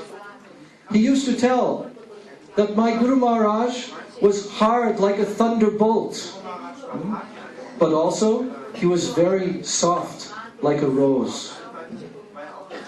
So his Vaishnava qualities were so exalted that Bhajanorajita Sajjana Sangha Patim, that even the most exalted personalities, the most highly elevated transcendentalists, they want his association. They are worshipping his lotus feet.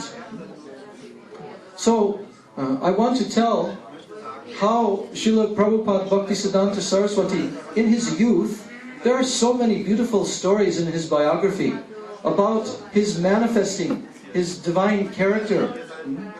But one particular history tells of one time when he was in his youth and he was in his teens. We heard this morning that already he was very, very renowned. And he was so highly exalted in the science of astrology. But also, he was vastly, vastly learned in all the Shastras. And it so happened that at that time, there was a very great challenge which had come from the Brahmana, especially the Smarta Brahmana community that was prevalent around Navadvip Dham area at that time. And they made a challenge to the Gaudiya Vaishnava community that we are, everywhere it is stated in the Shastras, that Krishna, the Supreme Lord, is more favored to the Brahmanas. Namo Brahmanya Devaya Go Brahmana Hitaya Cha. That he is always favoring the Brahmanas, even more above the Vaishnavas.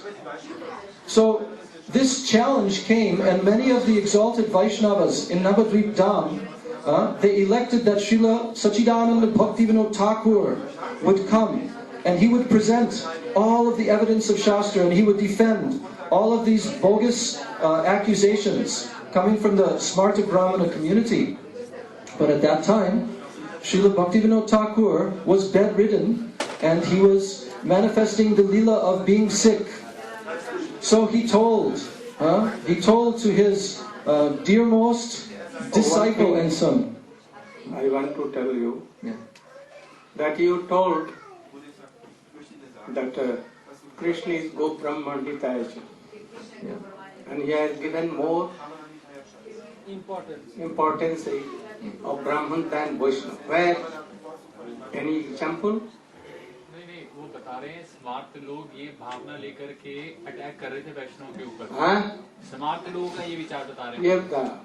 वैष्णव का नहीं है। That was the idea of Samaj or you think? Smart. No, the smartest idea. Yes. Then okay. Yes.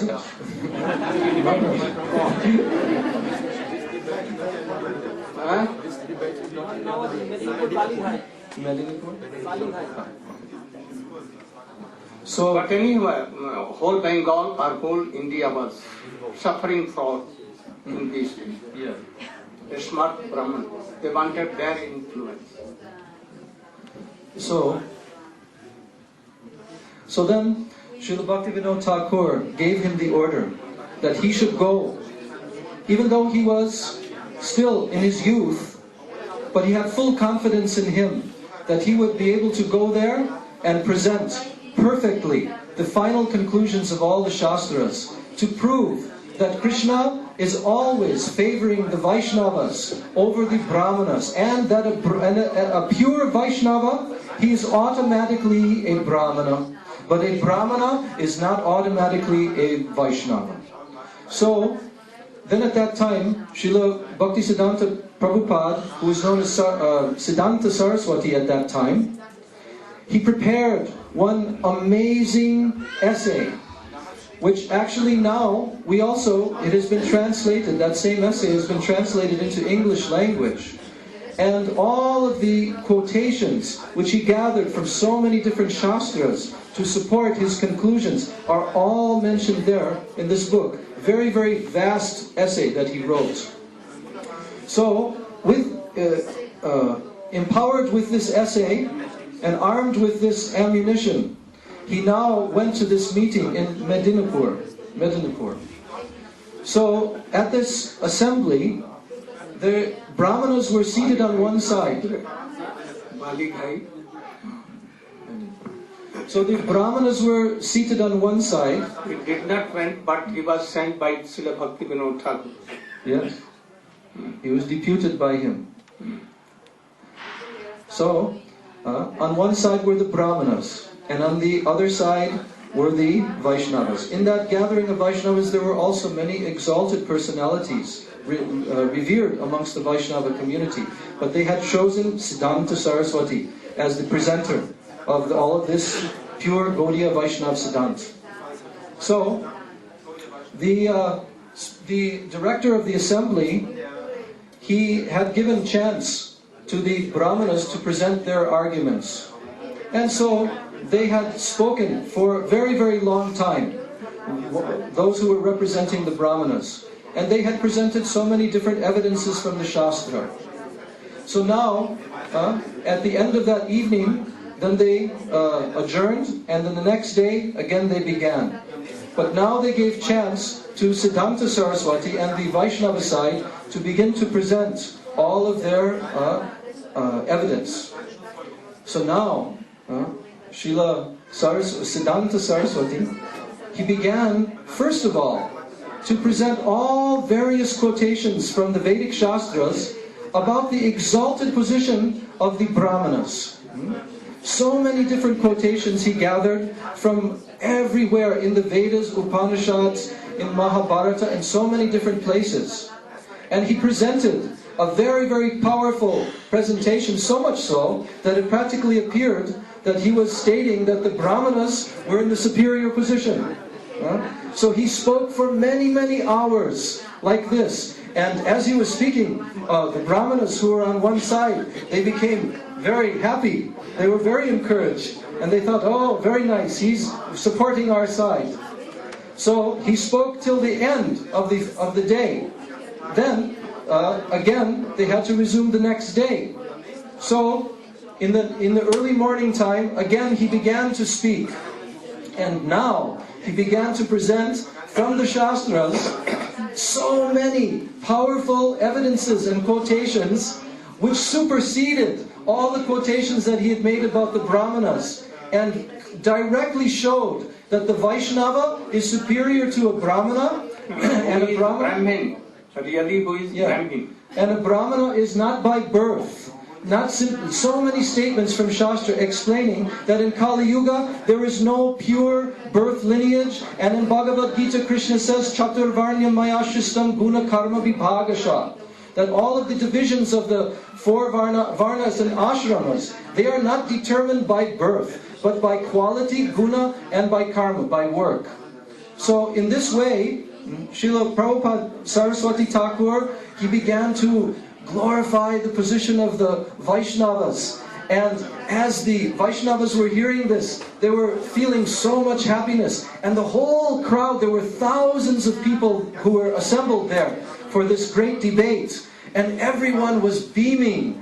And so finally he spoke all the way through the entire day. And at the end of his whole session, those who were making the judges of the debate, they unanimously decided in the favor of Siddhanta Saraswati that he had perfectly presented these arguments and thoroughly represented the position of Shastras, and firmly established that the Vaishnava position is superior to the Brahman's position. This morning we heard from the lotus lips of Srila Gurudev about the divine and uncommon appearance pastimes of Srila Bhakti Siddhanta Saraswati Thakur, and about his uncommon childhood. And we have heard from the perspective of a loving father, Srila Bhakti Vinod Thakur, how he was somewhat worried about his son, how he tried to find some engagements for him in this world, but at every step he failed because his son had too much devotion. He failed in his chemical business, in his Ayurvedic business. He failed in his teaching business. Every place he failed. So finally, Srila Bhakti Vinod Thakur acquired land in Mayapur and deities there, and he began to serve the deities there. So, Srila Bhakti Siddhanta Saraswati Thakur, from his childhood, he was so devoted. We have heard how his father in his childhood gave him the mantra to Kurmadev. He did not give him mantra to Radha and Krishna. Why? Because he wanted to manifest within this world a very wonderful pastime.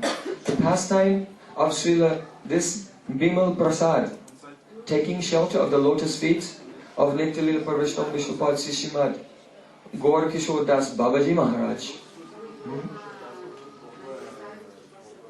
even though Srila Bhaktisiddhanta Saraswati Thakur was the most learned scholar in the whole of India, he was learned in all Veda, Vedanta, Upanishad, Vyakaranam, Sanskrit.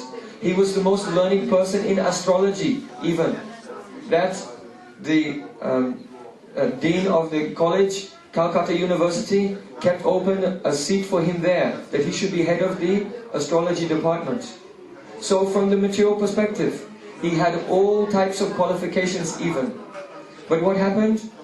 He was very much attracted to the lotus feet of Srila Gokishore Das Babaji Maharaj. Srila Gokishore Das Babaji Maharaj had come from a very simple family. In his Purva ashram, he was a grain merchant. And upon the passing away of his wife, he accepted Babaji Vesh. And he came to Navadvip and was doing bhajan there. He had no education, it seems. It seems that he could not even write his own name. And now, the most learned scholar in the whole world came to him and begged him, please accept me as your disciple. I want to accept you as my Gurudev. Please accept me. But Srila Gokishore Das Babaji Maharaj said, no. You are the son of the great personality Srila Bhaktivinoda Thakur. You are from a very high class Brahmin family. And you have a very great education. No, he did not told like this. Brahman family he never told. He said, oh, he did not say you are from Brahmin family. Vaishnava family. Vaishnava family. You are from great Vaishnava family. And you are very educated. So, you should not accept me as your spiritual master. He begged again and again. He said, I will ask Gauranitai. That time Bimal Prasad, he went away and then came back. Will you accept me? Oh, I forgot to ask Gauranitai. In this way, Srila Gaurkishore Das Babaji Maharaj made so many excuses. So finally, Bimal Prasad, Siddhanta Saraswati, he went away and he was doing Chandrayan Vrata. This is a very difficult vow in which the person on the full moon day can take 15 bites of food, and then the next day 14, the next day 13, and down, on the Astami only 8 bites, and then 6, 5, 4, 3, 2, 1, then fasting. And then again they can increase. So according to the cycle of the moon, they control their eating. And Siddhanta Saraswati was becoming very, very thin and sick. Not taking by hand, only by eating like a cow from the ground with the mouth. So at that time, Srila Bhaktivinoda Thakur, he requested Gokishore Das Babaji Maharaj, just see how this boy is so determined to take shelter of your lotus feet. And just see how he's becoming very lean and thin. It is as if he is about to die. He is very sincere. And on the inspiration of Srila Bhaktivinoda Thakur, then Srila Gokishore Das Babaji Maharaj accepted and initiated him and gave him the name Shri Barsha Banavi Devi Daita Das, the servant of Srimati Radhika. So the question may come, why is it that the most learned person and qualified person from such an aristocratic family will take shelter of this person who seems to not have a very great background? Oh, the answer is that the disciple does not approach the Guru for any position in this world. In his humility, Srila Bhaktisiddhanta Saraswati Thakur said, when I came to my Guru, I had so many false egos, thinking that I was a great scholar, I was a great aristocrat. In his humility, he said. But my Gurudev, by his causeless mercy, he sprinkled the dust from his feet upon my head. And at that time, I became unconscious, unaware of all of these things by his causeless mercy. Because when the disciple approaches the lotus feet of Sadguru, he does not come for any kind of prestige, power, position, or material education. But rather, Srila Gokishore Das Babaji Maharaj had what Srila Bhaktisiddhanta Saraswati Thakur was searching for. What is that? He was always weeping. Radhe Radhe Radhe Jai Jai Jai Sri Radhe Radhe Radhe Radhe Jai Jai Jai Sri Radhe O Vishwa Bharo Nandini Radhe Radhe O Vishwa Bharo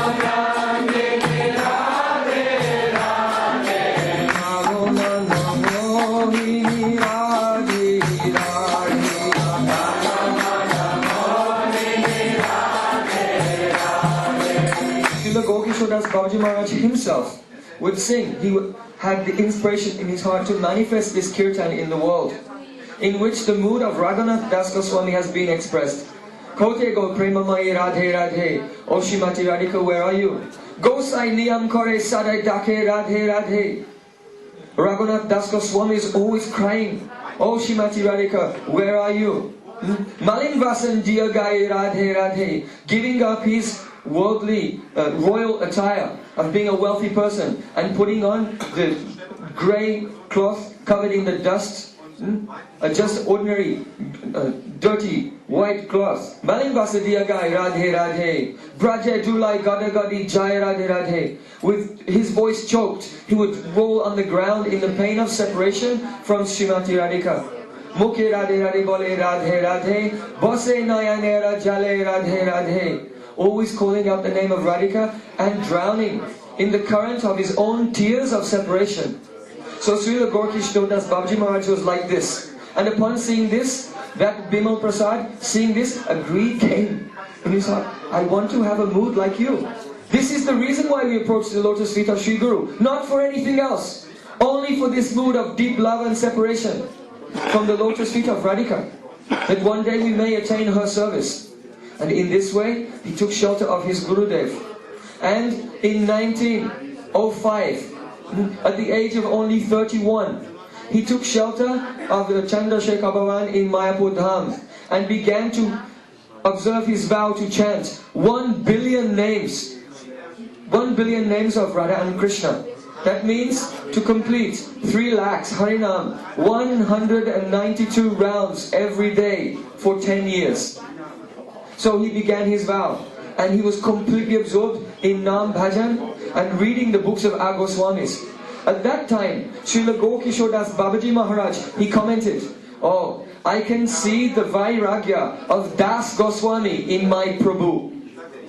He would call his disciple my Prabhu. And he said, "I see the Vairagya, renunciation of Raghunath Das Goswami in him." It was at that time when that time Vaishnavanavi Devi Daita Das, he wrote his commentary on Shikshastakam, Mana Shiksha, and Sri Chaitanya Charitamritam. These commentaries on Mana Shiksha and Shikshastakam, very mercifully Srila Gurudev has translated and presented to us, so that we can see the method by which Srila Bhaktisiddhanta Saraswati Thakur was doing his bhajan, and his deep realization of the Siddha Pranali, that is the Shikshastakam of Chaitanya Mahaprabhu, and the Mana Shiksha of Srila Raghunath Das Goswami. But in the year 1914, Srila Bhaktivinoda Thakur discovered his unmanifest pastimes. He left the vision of ordinary mortals in this world. And shortly after, in 1915, Srila Gaurkishore Das Babaji Maharaj also departed from this world. Now, Srila Bhaktisiddhanta Saraswati Thakur was in this world apparently without the association of his nearest and dearest, his Diksha Guru, Srila Gaurkishore Das Babaji Maharaj, and his Shiksha Guru, and all in all, the lotus feet of Srila Bhaktivinoda Thakur. What to do now? Vaishnavism was in a dark period. So by the inspiration of his Diksha Guru and Shiksha Guru, he took sannyas and he began his preaching. But in what way did he preach? Previously other Vaishnavas, other Acharyas, they had spread the glories of their Siddhanta by taking patronage from a king or a powerful person. But Srila Bhaktisiddhanta Saraswati Thakur, just taking the help of some very young teenage boys who had left their homes and everything, he gave them sannyas, and with them he began to preach everywhere. And in the beginning they had nothing. At that time when Vinod Bihari Brahmachari, Param Gurudev, Srila Bhakti Pragyan Keshav Goswami Maharaj, Paramananda Prabhu and others came, there was nothing. Gaudiya Mat meant that Paramananda Prabhu would offer artik, and Srila Bhaktisiddhanta Saraswati Thakur would ring the bell only. Narahari would offer artik and Paramananda Prabhu would ring the bell. And this was Gaudiya Mat. There was nothing. They were so poor. They had nothing to eat. They would pick some weeds from the jungle and boil them and eat them. And if Srila Bhaktisiddhanta Saraswati Thakur would notice that they had nothing to eat, they would tell, "Oh Gurudev, we are practicing Vairagya." They would not bring any bad news into the ear of their Gurudev. Because Srila Bhaktisiddhanta Saraswati Thakur inspired within them so much faith and devotion in the lotus feet of Sri Guru and in the service of Gauranga, that tolerating all difficulties and in a very humble and simple way, they began the preaching. And very soon, only within a few years, it began to spread all over India, everywhere, and mats began to come, and thousands of disciples came to Srila Bhaktisiddhanta Saraswati Thakur. Because his teachings were astonishing. He would tell the people, don't try to see Krishna. Try to behave in such a way that Krishna will want to see you. This is the method of self-realization. He told them, oh, you cannot enter into transcendental bhajan by imitation, by imagination, any more than a woman can give birth to a child by going into the hospital, lying on the table in the maternity ward and making sounds like a woman in labor. Can she give birth? Quite impossible. So imitation is not possible. You have to serve lotus feet of Guru. Anatani vritti will have to go on. Nishta, then taste, ruchi, asakti, attachment, and then one can enter into internal services of lotus feet of Radha and Krishna. He preached very boldly all of these things and established the pure Vichadhara of Srila Bhaktivinoda Thakur. That means the pure teachings of Rupa and Raghunath. In 1924, on this day, his birthday, he arranged for Vyasa Puja, the worship of the whole Guru Parampara. And at that time, he gave a very astonishing speech. All the disciples and many others had come and worshipped him with many presentations of flower garlands and donations. Then, seeing that there were some people in the audience who could not recognize his position or understand the meaning of Guru Seva, hearing what they were whispering in their hearts, he gave a lecture. And in that lecture, he explained that there are some people here who are thinking, who is that person sitting up on a big high seat, accepting all of this worship, when many learned and respectable personalities are seated upon the ground?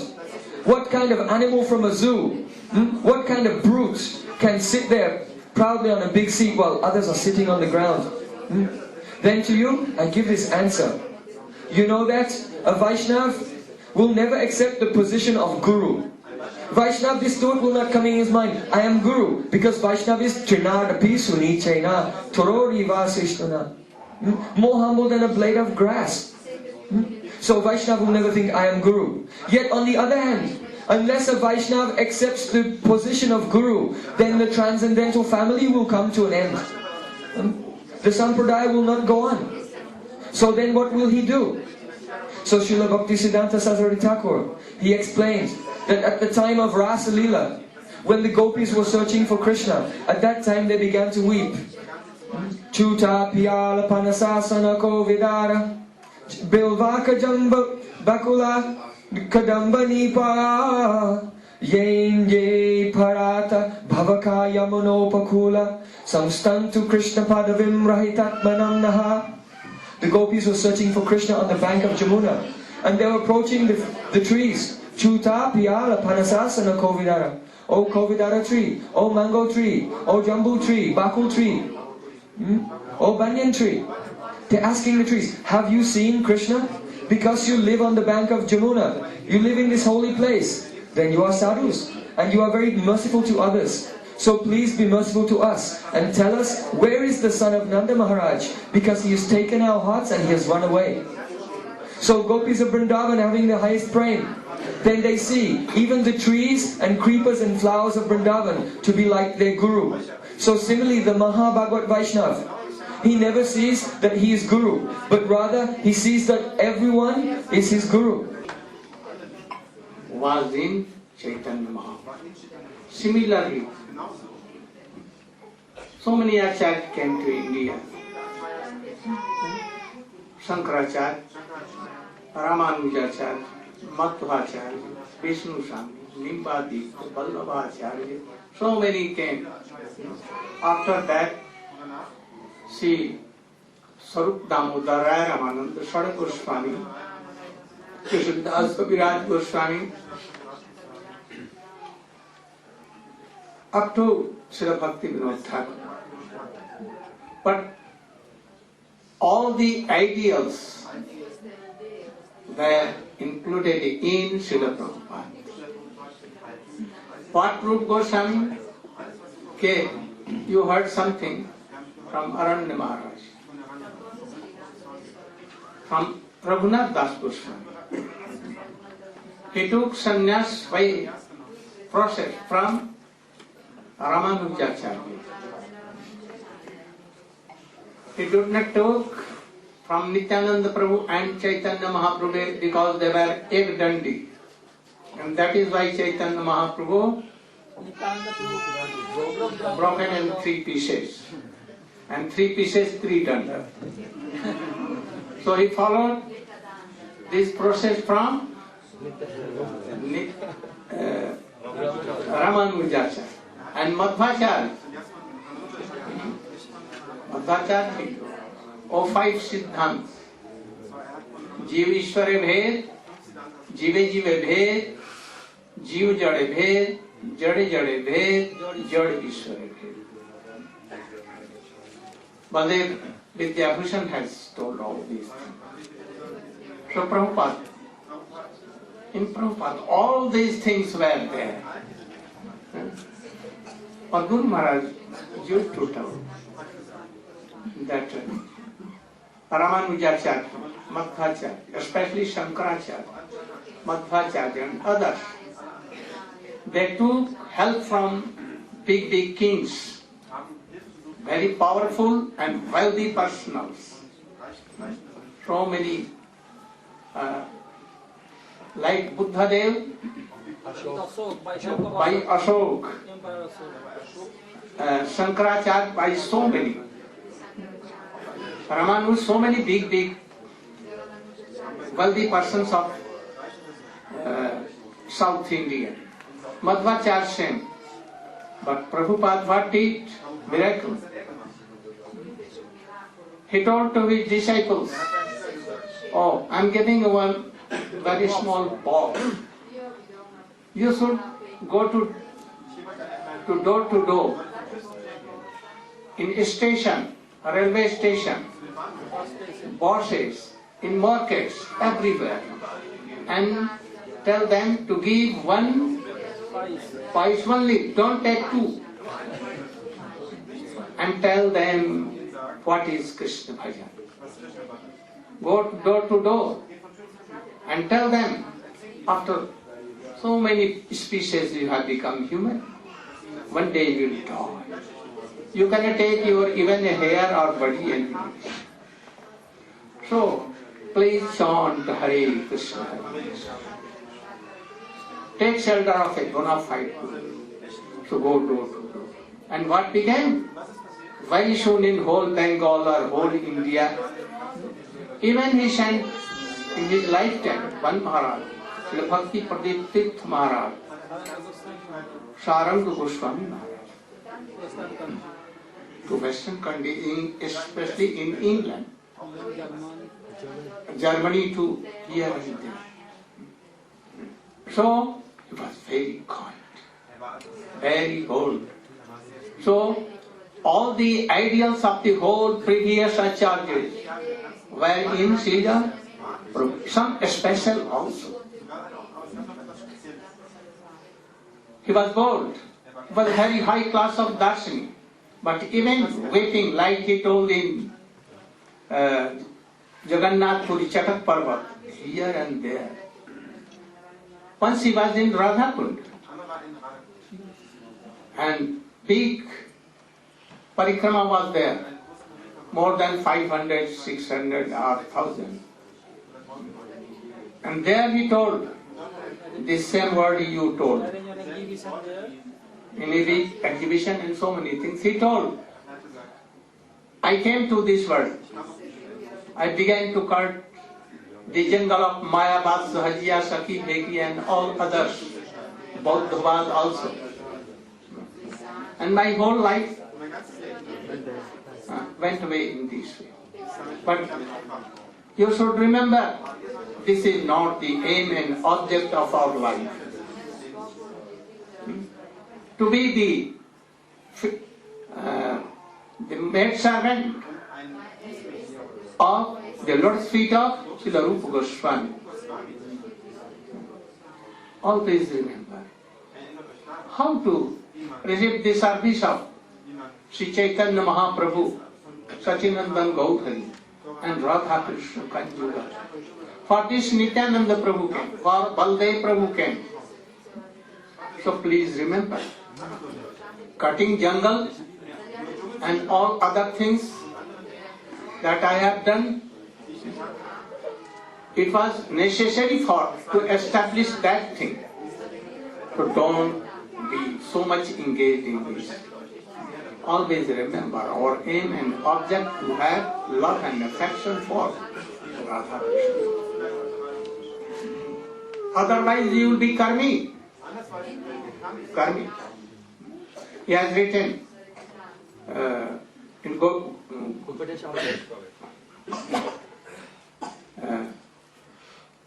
at the Gaudiya magazine, it is written. So we should also try to do. What we are doing, establishing press, publishing books, Gaushala, medical helps, Gurukul, etc. But you don't invest your whole time in that. You should try to know the aim and object that I told for today, yesterday especially I told. This is our aim and object. Also he used to tell my Gurudev that Srila Prabhupada has a special mercy to Jiva. He never told anyone, disciple or anything. Oh, Ramananda, oh this. Prabhu, he was so humble, very humble. He quoted that, told that at the time of Vyas Puja he told so.